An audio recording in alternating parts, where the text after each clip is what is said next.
نحمده ونصلي على رسوله الكريم اما بعد فاعوذ بالله من الشيطان الرجيم بسم الله الرحمن الرحيم ما كان محمد ابا احد من رجالكم ولكن رسول الله وخاتم النبيين وكان الله بكل شيء عليما آمنت بالله صدق الله العظيم۔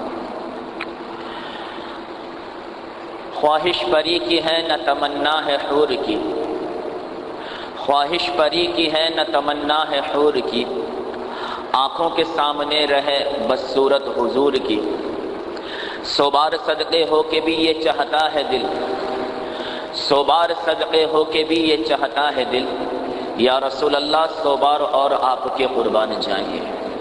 میرا محترم عزیز ہوں، کسی بھی انسان سے محبت کرنے کی وجوہات تین ہوتی ہیں، یا تو اس میں کوئی کمال ہوگا، یا تو اس کے اندر خوبصورتی ہوگی یعنی جمال ہوگا، یا تو نوال یعنی سخاوت اس انسان کے اندر بہت زیادہ ہوگی۔ اور اگر کسی شخصیت کے اندر یہ تینوں کی تینوں چیزیں موجود ہوں تو پھر محبت کرنے کا حق نہیں بنتا بلکہ محبت کرنا ضروری ہو جاتا ہے۔ نبی کریم صلی اللہ علیہ وآلہ وسلم کمالات میں بے مثال، اور جمال کی تو بات ہی کرنا کسی بشر کی زبان کی فرمایا کہ ہمت نہیں ہے۔ اور نوال دیکھا جائے تو میرے دوستوں آج جتنی بھی یہ فرمایا ایمان کی عطائیں مجھے اور آپ کو ملی ہیں، یہ سب نبی کریم صلی اللہ علیہ وسلم کی سخاوت ہی ہے۔ لہذا آپ صلی اللہ علیہ وسلم سے محبت کرنا ایمان کی نہ صرف نشانی ہے بلکہ مسلمان کے لیے لازم اور ملزوم ہے۔ اور اس حق میں میرے دوستوں اور بزرگوں صحابہ اکرام رضوان اللہ تعالی علیہم اجمعین نے ہی صحیح طریقے سے ادا کیا۔ ایسا ادا کیا، ایک صحابی رضی اللہ تعالیٰ عنہ فرماتے ہیں کہ بسا اوقات رات کو جب ہم اٹھتے تھے تو ہماری طبیعت میں بے چینی اور بے قراری پیدا ہو جاتی تھی، اور طبیعت کے اندر ایک بوجھل پن پیدا ہوتا تھا۔ چنانچہ ہم اپنے گھر کو بیوی بچوں کو چھوڑ کر نبی کریم صلی اللہ علیہ وسلم کے روضہ مبارک کے سامنے بیٹھ جاتے تھے اور انتظار کرتے تھے کہ آپ صلی اللہ علیہ وسلم کب فجر کی نماز کے لیے روضہ مبارک سے تشریف لائیں گے۔ اور آپ صلی اللہ علیہ وسلم جب اپنے گھر سے نکلتے فجر کی نماز کے لیے تو ہم اللہ کے رسول صلی اللہ علیہ وسلم کے چہرہ انور کو دیکھ کر اپنے دل کو ٹھنڈا کیا کرتے تھے۔ گویا کہ میرے دوستوں اور بزرگوں نبی کریم صلی اللہ علیہ وآلہ وسلم کی ایک جھلک دیکھنے کے لیے صحابہ کرام بے چین اور بے قرار رہا کرتے تھے۔ ایک صحابی رضی اللہ تعالی عنہ کے بارے میں آتا ہے کہ میدان جنگ کے اندر لڑتے لڑتے وہ اتنے زیادہ زخمی ہو گئے کہ موت کے بالکل قریب آ گئے۔ ایک صحابی رضی اللہ تعالی عنہ ان کے قریب آئے اور آ کر پوچھا اَلَکَ حَاجَّةٌ، آپ کو کسی چیز کی ضرورت ہے؟ تو انہوں نے اپنی لڑکھڑاتی ہوئی زبان سے کہا کہ ہاں، مجھے حضور اکرم صلی اللہ علیہ وسلم کا دیدار کرنا ہے۔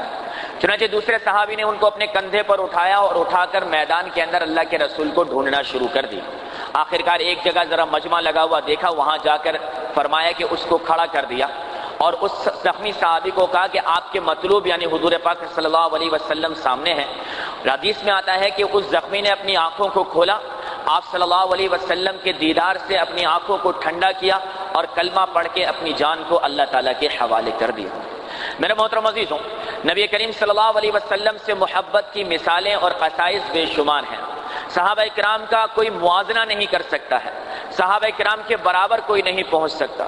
سیدنا ابوبکر صدیق رضی اللہ تعالی عنہ کے بارے میں آتا ہے ایک مرتبہ مسجد نبوی میں دعا کرتے کرتے رو رہے ہیں حتیٰ کہ روتے روتے ان کی ہچکیاں نکلنے لگی۔ صحابہ کرام بڑے حیران ہوئے کہ آخر ایسی کیا بات ہے جو ابوبکر صدیق رضی اللہ تعالی عنہ اتنا رونے لگے۔ قریب جا کر ایک صحابی نے جب کان لگایا تو دعا مانگ رہے تھے کہ اے میرے مولا، تیرے محبوب نے تیرے راستے میں خرچ کرنے کا حکم دیا ہے اور ابوبکر تیرے راستے میں خرچ کرنا چاہتا ہے، لیکن بات یہ ہے کہ دینے والا ہاتھ اوپر ہوتا ہے اور لینے والا ہاتھ نیچے ہوتا ہے، یہ بہت بڑی بے ادبی ہے جو ابوبکر کر نہیں سکتا۔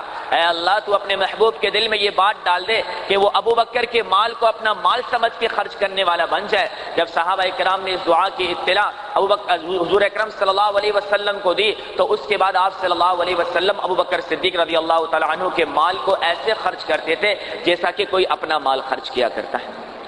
سیدنا عثمان بن عفان رضی اللہ تعالی عنہ کی محبتیں بھی اپنی جگہ تھی۔ کہتے ہیں ایک مرتبہ عید کا موقع تھا، آپ صلی اللہ علیہ وسلم عید کی تیاری کر کے گھر سے نکلنے لگے تو امہات المومنین میں سے چند امہات نے کہا کہ اللہ کے رسول، گھر کے اندر اتنا بھی میسر نہیں ہے کہ کوئی میٹھی چیز پکا دی جائے۔ آپ صلی اللہ علیہ وسلم نے فرمایا کہ اللہ انتظام کر دے گا۔ کہتے ہیں کہ جب اس بات کی خبر سیدنا عثمان بن عفان رضی اللہ تعالی عنہ کو پہنچی تو عثمان بن عفان رضی اللہ تعالی عنہ نے عید کی نماز پر جانے سے پہلے ہر امہات المومنین کے گھر میں ایک اونٹ پورا فرمایا لدا ہوا ساز و سامان کا بھیج دیا۔ جب آپ صلی اللہ علیہ وآلہ وسلم کو یہ بات پتہ لگی تو آپ صلی اللہ علیہ وسلم نے ہاتھ اٹھا کر دعا کی کہ یا رحمان سہل الحساب علی العثمان، اے رحمان عثمان کے حساب کو قیامت کے دن آسان فرما دینا۔ میرے محترم عزیزوں، یہی وہ عثمان بن عفان تھے کہ اللہ کے رسول صلی اللہ علیہ وسلم دعوت پر جب گھر تشریف لائے تو تشریف لانے کے بعد اللہ کے رسول کے چہرہ انور کے بجائے قدم مبارک کو دیکھنے لگے اور زبان کو ہلانے لگے۔ صحابہ اکرام نے کہا یا رسول اللہ کیا بات ہے؟ عثمان کی نظر چہروں پر نہیں بلکہ قدموں پہ پڑ رہی ہے۔ آپ صلی اللہ علیہ وسلم نے پوچھا عثمان کیا بات ہے، ہمارے قدموں کو دیکھ کر کیا کہہ رہے ہو؟ حضرت عثمان نے فرمایا کہ یا رسول اللہ صلی اللہ علیہ وسلم جب آپ نے عثمان کے گھر آنے کے لیے دعوت کو قبول کیا تو عثمان نے یہ ارادہ کر دیا کہ آپ کے جتنے قدم میرے گھر میں پڑیں گے میں اتنے غلام اللہ کی راہ میں آزاد کر دوں گا۔ سیدنا علی بن طالب رضی اللہ تعالی عنہ کی محبت کو دیکھیں، کہتے ہیں کہ ایک مرتبہ جو ہے صلح حدیبیہ کے موقع پر صلح نامہ لکھنے کا وقت آ گیا۔ نبی کریم صلی اللہ علیہ وسلم نے حضرت علی بن طالب رضی اللہ تعالی عنہ سے فرمایا کہ علی صلح نامہ لکھ دو۔ چنانچہ حضرت علی رضی اللہ تعالی عنہ نے لکھا کہ ھذا ما قضى علیہ محمد الرسول اللہ صلی اللہ علیہ وسلم، کہ یہ صلح نامہ جو ہے محمد صلی اللہ علیہ وسلم کی طرف سے لکھا جا رہا ہے۔ اب جب مشرکین نے یہ بات سنی تو بالکل آگ بگولا ہو گئے۔ تو علی کیا لکھنے لگا؟ یہاں لکھ ھذا ما قضى علیہ محمد بن عبداللہ، کہ یہ صلح نامہ محمد بن عبداللہ کی طرف سے لکھا جا رہا۔ ارے اگر ہم محمد کو نبی مان لیں، رسول مان لیں، تو جھگڑا کس بات کا ہے؟ ہم رسول نہیں مانتے اسی لیے تو صلح نامہ لکھوا رہے ہیں۔ آپ صلی اللہ علیہ وسلم نے مسکرا کر علی بن طالب سے فرمایا کہ علی محمد الرسول اللہ کو مٹا کر محمد بن عبداللہ لکھ لو۔ حضرت علی رضی اللہ تعالی عنہ نے بڑے ادب سے قلم چھوڑ کے فرمایا یا رسول اللہ علی تو مٹ سکتا ہے، آپ کا لکھا ہوا نام نہیں مٹ سکتا ہے۔ میرے محترم عزیزوں، دوستوں اور بزرگوں، ایسے ایسے عشاق بھی گزرے ہیں کہ جن کے بارے میں آتا ہے ایک صحابی رضی اللہ تعالی عنہ فرمایا کہ ان کے سر کے جو بال تھے گھنگریالے تھے، حبشہ کے رہنے والے تھے۔ ایک مرتبہ فرمایا کہ اکثر و بیشتر یہ کوشش کیا کرتے تھے کہ نہانے کے بعد اپنے سر کے درمیان سے مانگ نکالتے تھے۔ میرے آقا تو جہاں صلی اللہ علیہ وآلہ وسلم کے سر کے جو بال تھے وہ ایسے تھے کہ درمیان سے بال نکال کر آپ صلی اللہ علیہ وسلم بالوں کو ایک طرف کر دیتے تھے۔ رکھنے کی دو تین روایتیں آتی ہیں، کندھوں تک بھی گئے ہیں بالوں کو، کانوں کی لو تک بھی گئے ہیں، آدھے کانوں تک بھی گئے ہیں، لیکن بہرحال درمیان سے آپ صلی اللہ علیہ وسلم بالوں کو الگ الگ کر دیا کرتے تھے۔ وہ صحابی اکثر یہ فرمایا کوشش کیا کرتے تھے کہ ان کے بال جدا ہو جائیں، لیکن گھنگریالے ہونے کی وجہ سے وہ بال الگ نہیں ہوتے تھے۔ ایک دن نہ جانے اس عاشق کے دل میں کیا بات آئی، اس نے فرمایا کہ ایک سلاخ کو گرم کیا، لوہے کی سلاخ کو جو ہے آگ پہ گرم کیا اور اپنی پیشانی پہ رکھ کر اپنے سر کے بیچ تک اپنے سر کو داغ دیا۔ اب پورا کا پورا سر جل گیا، بال جل گئے، کھال تک جل گئی، اور اس کے بعد فرمایا کہ ان کے چہرے پر تبسم آ گیا۔ اب ہنسی ہنسی جب گھر سے باہر نکلے تو لوگوں نے کہا بھائی یہ کیا کر دیا؟ ارے کہا میری مانگ نہیں نکلتی تھی اللہ کے رسول کے جیسی، میں بڑی کوشش کرتا تھا، میرے سر کے بال اللہ کے رسول کے بال جیسے نظر نہیں آتے تھے۔ انہوں نے کہا یہ کیا کیا تو نے بال کے ساتھ کھال کو بھی جلا دیا؟ ارے کہا لوگوں تمہیں یہ کھال نظر آ رہی ہے، اس کی تکلیف نظر آ رہی ہے، ارے کہا یہ تکلیف تو دور ہو جائے گی لیکن اب موت تک میرے یہاں بال نہیں آئیں گے، اور جب بھی میں شیشہ دیکھوں گا تو مجھے اپنے سر کے بال محمد صلی اللہ علیہ وسلم جیسے نظر آئیں گے۔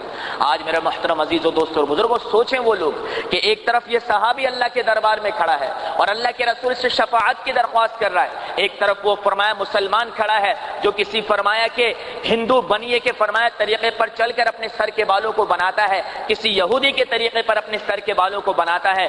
ظلم پر ظلم یہ کیا جاتا ہے کہ اپنے چھوٹے چھوٹے بچوں کو اوپر فرمایا کہ یہ زبردستی ان کے بالوں کو جو ہے غیروں کے طریقوں پر بنایا جاتا ہے۔ اب وہ تو اپنا سر دکھا کر اللہ سے شفاعت کروا لے گا کہ میرا مولا یہ سر جلایا ہے اور تو کچھ نہیں، لیکن سر تیرے محبوب کی محبت میں جلایا ہے، ہم کیا چیز دکھا کر اللہ سے کہیں گے کہ تیرے نبی سے شفاعت کروا لے؟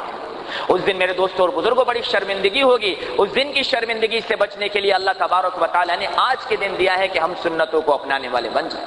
یہ تو مردوں کی داستانیں ہیں، اگر آپ عورتوں کی زندگیوں کو ٹٹولیں تو وہاں بھی لامحدود داستانیں ملتی ہیں۔ ایک صحابیہ رضی اللہ تعالی عنہ کے بارے میں آتا ہے کہ غزوہ احد کے موقع پر یہ بات مشہور ہو گئی کہ نعوذ باللہ حضور اکرم صلی اللہ علیہ وسلم کو شہید کر دیا گیا ہے۔ چنانچہ یہ بات جب مشہور ہوئی اور قافلہ واپس آیا تو ایک عورت کے کان میں یہ بات پڑی۔ اب وہ عورت دوڑتی ہوئی قافلے کے اندر گھسی، پہلے کوئی جاننے والا بنا، تو پوچھا ما بال محمد صلی اللہ علیہ وسلم، اللہ کے رسول یعنی محمد صلی اللہ علیہ وسلم کیسے ہیں، کہاں ہیں؟ کہا ان کا تو پتہ نہیں، لیکن تیرے باپ کی لاش فلاں جگہ پڑی ہے، جا کے اٹھا لے۔ وہ آگے بڑھ گئی۔ دوسرے سے پوچھا ما بال محمد صلی اللہ علیہ وسلم، کہ اللہ کے رسول یعنی محمد صلی اللہ علیہ وسلم کیسے ہیں؟ کہا یہ تو پتہ نہیں، تیرے بھائی کی لاش فلاں جگہ پڑی ہے، احد میں جو ہے وہ شہید ہو گیا، اسے جا کے اٹھا لے۔ تیسرا ملا، تیسرے سے پوچھا ما بال محمد صلی اللہ علیہ وسلم، کہ اللہ کے رسول کا کیا حال ہے؟ کہا پتہ نہیں، لیکن تیرے شوہر کی لاش فلاں جگہ پڑی ہے، اسے جا کے اٹھا لے۔ جب چوتھے کے پاس گئی تو کہا ہاں محمد صلی اللہ علیہ وسلم بالکل صحیح ہیں اور پیچھے آ رہے ہیں۔ حدیث میں آتا ہے کہ وہ عورت گئی اور جا کر اللہ کے رسول صلی اللہ علیہ وسلم کے دامن کو پکڑ دیا، اور پکڑنے کے بعد فرمایا کہ کل مصیبت بعدک جلل یا رسول اللہ، آپ کے چہرے کی زیارت کے بعد ہر مصیبت کا برداشت کرنا آسان ہے۔ میرے محترم عزیزو، دوستو اور بزرگوں، وہ مائیں بھی گزری ہیں اور فرمایا کہ جن کے لخت جگر، فرمایا کہ جب ان کی گود میں ہوا کرتے تھے تو ان کے دل کا جذبہ یہ ہوتا تھا کہ کس طرح میرا یہ لخت جگر اللہ کے نام پہ قربان ہو جائے۔ قصہ مشہور ہے، لیکن پھر عرض کرتا ہوں کہ ان کی داستانیں جتنی عرض کی جائیں، جتنی بیان کیا جائے اتنا کم ہے۔ کہ ایک مرتبہ جہاد کی آواز لگی، ہر گھر سے ایک مرد نکلنے لگا، ایک عورت اپنے چھوٹے سے بچے کو گود میں لے کے بیٹھی ہے، باپ اور شوہر پہلے ہی شہید ہو چکے ہیں، اب یہ چھوٹا سا بچہ ہے، نہ جانے دل میں کیا بات آئی، اپنے آنسوؤں کو پہنچا اور اٹھ کر اللہ کے رسول کے سامنے گئی اور لے جا کر اپنے لخت جگر کو جو دودھ پیتا تھا اللہ کے رسول کی گود میں ڈال دیا۔ کہ یا رسول اللہ، میرا بچہ جہاد کے لیے حاضر ہے، میرا بچہ جہاد کے لیے حاضر ہے۔ اللہ کے رسول صلی اللہ علیہ وسلم نے پوچھا کہ یہ کیا کرے گا؟ کہ کوئی مجاہد تو ہوگا کہ جس کے پاس تلوار ہوگی لیکن ڈھال نہیں ہوگی، اس فرمایا کہ میرے بچے کو اس کے سینے سے باندھ دیجیے گا کہ اس مجاہد پر آنے والے تیر اور تلوار میرے بچے کو لگیں اور میرا بچہ جام شہادت نوش فرمانے۔ حضرت خنسہ رضی اللہ تعالی عنہ کو کیسے بھول جائیں میرے دوستوں، کہ جو فرمایا کہ غزوہ احد کے دن اپنے چار جوان بچوں کو یہ بات کہتی ہے کہ نہ تمہاری ماں نے کبھی کوئی برا کام کیا ہے اور نہ تمہاری ماں پر کوئی تہمت لگائی گئی ہے، اپنی ماں کو رسوا نہ کرنا۔ چاروں بچے بے چین، کہ امی جان ایسی کیسی باتیں آپ کرنے لگی ہیں، ہم آپ کو کیوں رسوا کرنے لگے؟ کہا اگر تم میں سے میرا کوئی بھی بچہ میدان جہاد سے پیٹ پھیر کر آ گیا تو وہ اپنی ماں کو رسوا کرنے کا سبب بن جائے گا۔ زمین اور آسمان نے وہ دن دیکھا کہ ایک ہی دن خنسہ رضی اللہ تعالی عنہ کے چاروں بیٹے شہید ہوئے اور ان کی زبان کہہ رہی تھی کہ کل خنسہ قیامت کے دن 4 شہیدوں کی ماں کے ذریعے بلائی جائے گی۔ ابو محذورہ رضی اللہ تعالی عنہ کی عمر دیکھیں، فرمایا مشکل سے 11 سے 12 سال عمر ہے۔ ایک مرتبہ آپ صلی اللہ علیہ وسلم بازار سے گزر رہے ہیں، دیکھا تو چند بچے جمع ہیں، ایک بچہ درمیان میں اذان دے رہا ہے اور بلال رضی اللہ تعالیٰ عنہ کی نقل اتار رہا ہے۔ آپ صلی اللہ علیہ وسلم کو آتے ہوئے دیکھا، سب بھاگ گئے۔ ابو محذورہ رضی اللہ تعالیٰ عنہ جانے لگے، اللہ کے رسول نے آواز دی، کہا لڑکے یہاں آؤ۔ چنانچہ وہ قریب آ گئے، آپ صلی اللہ علیہ وسلم نے پوچھا کہ اب بتاؤ بھائی تم کوئی کیا کر رہے تھے؟ کہا نہ کچھ نہیں، کہا وہ اذان سناؤ جو تم دے رہے تھے۔ جب وہ منع کرنے لگا تو اللہ کے رسول نے اس کو پیشانی کے بالوں سے پکڑ لیا اور کہا اب بتاؤ۔ ابو محذورہ کہتے ہیں جب مجھے احساس ہوا کہ اب سنائے بغیر گزارا نہیں تو میں نے اذان دینا شروع کی، اور فرمایا اس وقت میں ایمان نہیں لایا تھا، اس لیے مذاق اڑا رہا تھا اذان کا اور بلال کا رضی اللہ تعالیٰ عنہ۔ چنانچہ جب میں نے کہا اشہد ان محمد الرسول اللہ تو میرے دل کی کیفیت جو ہے بالکل تبدیل ہو گئی۔ اللہ کے رسول نے میرے بال چھوڑ دیے اور کہا جاؤ۔ ابو محذورہ نے کہا یا رسول اللہ اب کہاں جائیں؟ اب تو جہاں آپ جائیں گے وہاں ابو محذورہ جائے گا۔ یہ قصہ 12 سال کی عمر میں پیش آیا۔ روایت میں آتا ہے کہ اس کے بعد موت تک انہوں نے کبھی اپنی پیشانی کے بال نہیں کٹوائے کہ اللہ کے رسول صلی اللہ علیہ وسلم نے ان بالوں کو پکڑا تھا، لہذا تبرک کے لیے انہوں نے اس بالوں کو ہمیشہ اپنی جگہ قائم رکھا۔ آج میرے محترم عزیزو دوستو اور بزرگوں، محبت کرنا تو دور کی بات ہے، ہم تو محبت کرنے کے بارے میں سوچتے بھی نہیں ہیں، تصور بھی نہیں کرتے کہ ہمیں اللہ کے رسول سے محبت کرنی چاہیے۔ عبداللہ رضی اللہ تعالیٰ عنہ کی والدہ نے ایک مرتبہ دیکھا کہ کام میں بڑا مصروف نظر آ رہا ہے، کام میں بڑا مصروف نظر آیا ہے۔ کہا عبداللہ اللہ کے رسول کی زیارت کی؟ کہا نا امی جان۔ کا کتنے دن ہو گئے؟ کہا امی جان 2-3 دن ہو گئے۔ کہا چھوڑ دے سارے کام اور جا کر اللہ کے رسول کے دربار میں حاضری دے اور اپنے لیے اور میرے لیے مغفرت کی دعا کروا۔ اور عبداللہ فرماتے ہیں کہ میں نے سارا کام چھوڑا اور جا کر اللہ کے رسول کی خدمت میں حاضری دی، سلام عرض کیا اور اپنے لیے اور اپنی امی کے لیے مغفرت کی دعائیں کروائی۔ ایک وہاں مائیں تھی میرے دوستوں جو ترغیبیں دے کر بھیجنے والی تھی، ایک یہاں مائیں ہیں میرے دوستوں جو فرمایا کہ اولاد کو دین اور قرآن کے نام لگانے کے اوپر فرمایا کہ جھجک محسوس کرتی ہیں۔ اسے انگلش میڈیم اسکول چھڑوا دوں مولوی صاحب، اسے قرآن کی تعلیم پہ لگا دوں مولوی صاحب۔ جی ہاں، جب قرآن کی تعلیم پہ لگے گا اور نبی کی سنتوں کو سیکھے گا تبھی جا کر اونچا مقام پیدا کرے گا۔ لہذا آخری تھوڑا سا مسئلہ عرض کرتا ہوں، بات کو سمجھنی ہے اور سمجھنے کی کوشش کریے گا۔ علماء کرام فرماتے ہیں کہ نبی کریم صلی اللہ علیہ وسلم کا یہ فرمان ہے کہ ایک بچہ جب حافظ قرآن بنتا ہے تو وہ قیامت کے دن 10 آدمیوں کی شفاعت کرے گا۔ یہ بات تو بالکل اپنی جگہ پکی ٹھکی ہے۔ اب فرمایا اس کے اندر قدر تفصیل ہے، کہا جب کوئی بچہ کسی خاندان کسی گھرانے سے حافظ قرآن بننے جاتا ہے تو اس کے گھر کے لوگ 2 حصوں میں تقسیم ہو جاتے ہیں۔ پہلا گروہ تو وہ ہوتا ہے جو اس بچے کے حافظ قرآن بننے کو اچھا نہیں سمجھتا، جب کبھی اس کے ماں باپ ملتے ہیں تو تانا دیتے ہیں کیا مولوی بنانے کے لیے مدرسے میں بٹھا دیا، اور جب بچہ ملے تو کہتے ہیں کہ کیا حافظ کون مولوی بن رہا ہے، انجینئر بنتا، ڈاکٹر بنتا، پائلٹ بن جاتا۔ غرض یہ کہ وہ اپنے عمل سے اور اپنی زبان سے اس کے ماں باپ بچے کی حوصلہ شکنی بھی کرتے ہیں اور اس کے ساتھ ساتھ حافظ قرآن بننے کو اچھا نہیں سمجھتے۔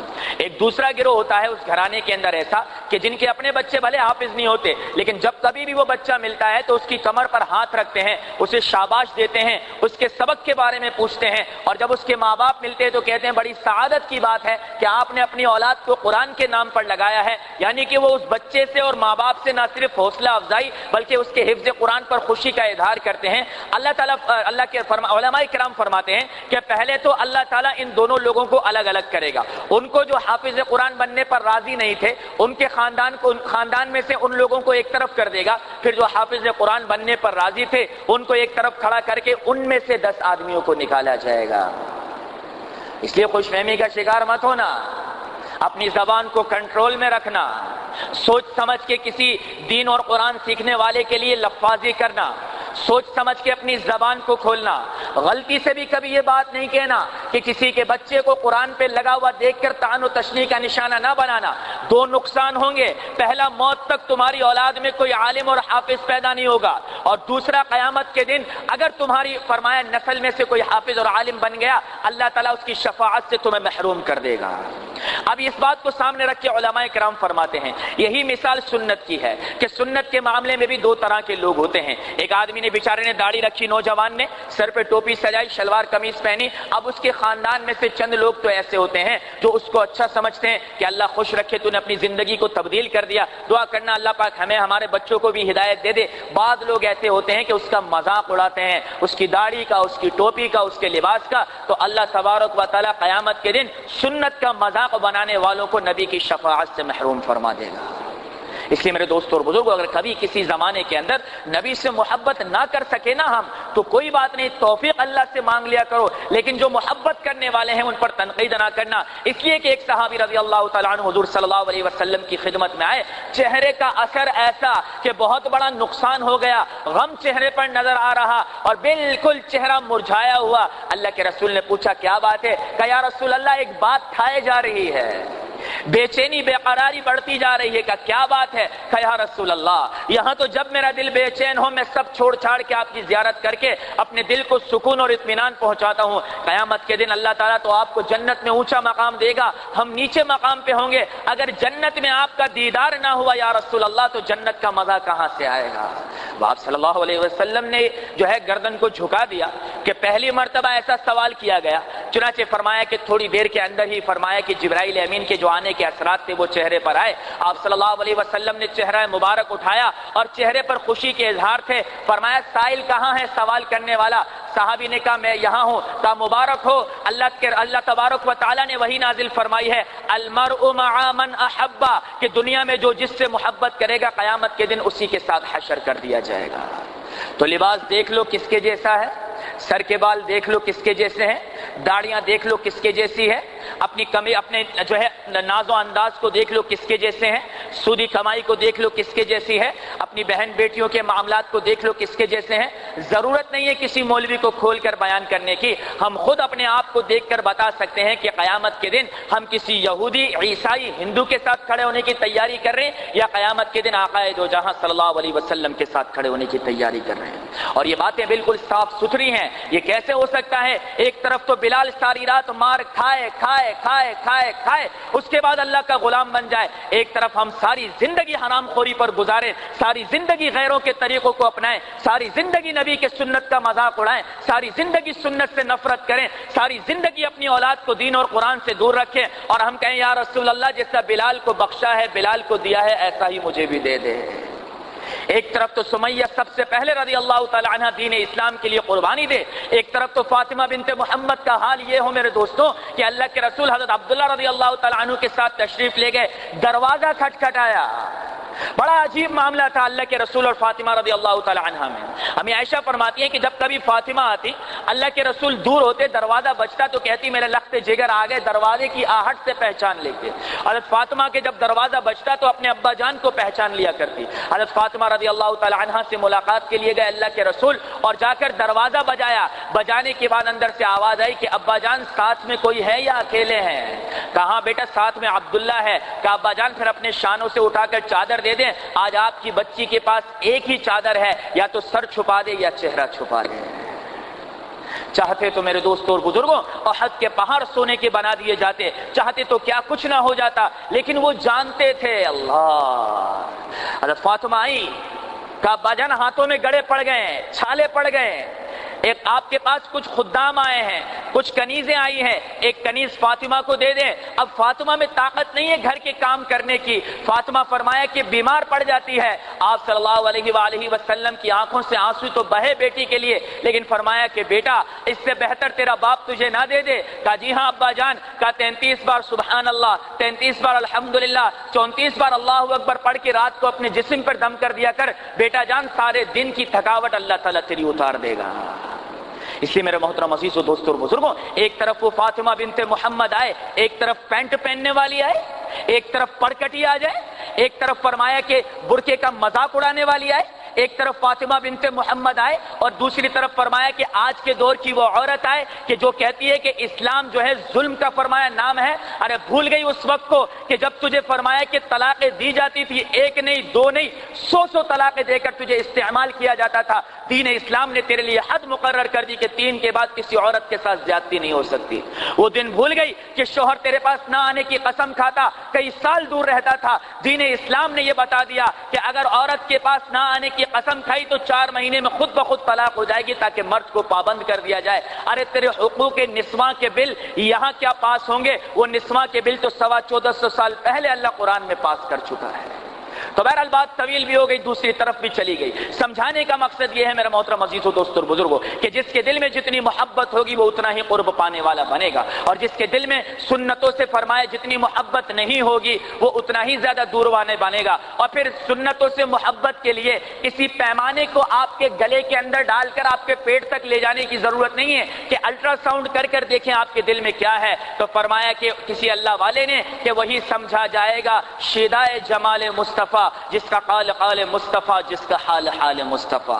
تو جتنا نوجوان طبقہ یہاں بیٹھا ہے نا، خدا کی قسم کسی کے چہرے پر داڑھی رکھنے کے بعد بے رونقی نہیں آئی، ہر چہرہ داڑھی رکھنے کے بعد رونق والا لگتا ہے۔ آؤ میرے یہاں آ کے کھڑے ہو جاؤ، وہ نوجوان جو داڑھی نہیں رکھ رہا، اور دیکھو جن جن کے چہروں پر سنت رسول سجی ہیں، دیکھو کیسے پر رونق چہرے ان کے، قسم خدا کی اس ممبر پہ بیٹھ کے نظر آ رہے ہیں۔ اللہ ایسی ہی رونق پیدا کر دے گا اور اس فرمائے انسان کے چہرے کے اوپر جو اپنے نبی سے محبت کو اپنائے گا۔ تو میرے دوستو اور بزرگو، اللہ تعالی ہم سب کو حضور اکرم صلی اللہ علیہ وسلم سے کامل، مکمل اور اکمل محبت کرنے کی توفیق عطا فرمائے۔ اس لیے میرے دوستو اور بزرگو اپنے قدموں کو اور اپنی زبان کو بڑا سنبھال کر احتیاط سے استعمال کیجیے، نہ جانے کب یہ قدم لڑکھڑا جائیں اور کب یہ زبان لڑکھڑا جائے اور کوئی ایسی بات نکل جائے کہ اللہ فیصلہ کر دے کہ تجھے سب کچھ ملے گا، نبی کی شفاعت نہیں ملے گی۔ اس سے بڑی محرومی دنیا میں اور کچھ نہیں ہو سکتی۔ تو جس طرح صحابہ اکرام آپ صلی اللہ علیہ وسلم سے محبت کرتے تھے، اپنے جان مال وقت کو جو ہے وہ نچھاور کرتے تھے، اللہ تعالیٰ بھی ہمیں ایسی ہی محبت کی توفیق عطا فرمائے۔ وآخر دعوانا ان الحمدللہ رب العالمین۔